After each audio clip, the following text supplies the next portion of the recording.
Kovai Sivaji colony பகுதியில் இந்திய திருநாட்டின் 76வது குடியரசு தின விழாவை கொண்டாடும் வகையில் தேசிய கொடி ஏற்றப்பட்டு அனைவருக்கும் மரக்கன்றுகளை வழங்கிய அனைத்து சமூக மக்களுக்கு உதவும் பேரவை அமைப்பினர்.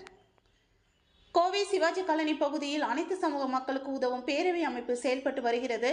இதன் நிறுவன தலைவராக சமூக ஆர்வலரும் வழக்கறிஞருமான புஷ்பானந்தம் இயங்கி வருகின்றார். இவரது தலைமையில் இன்று வழக்கறிஞர் அலுவலகத்தில் இந்திய திருநாட்டின் 76வது குடியரசு தின விழா கொண்டாடப்பட்டது.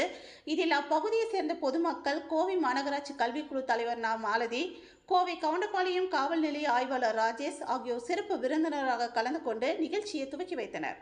இதனைத் தொடர்ந்து நாட்டின் தேசிய கொடி ஏற்றப்பட்டு அனைவருக்கும் இனிப்புகள் வழங்கப்பட்டது. மேலும் சமத்துவத்தை போற்றும் வகையிலும் பசுமை பாரதம் எனும் சொல்லுக்கு கூற்றாக மரக்கன்றுகளை நட்டு பசுமையை காக்கும் வகையில் அனைவருக்கும் மரக்கன்றுகள் வழங்கப்பட்டது.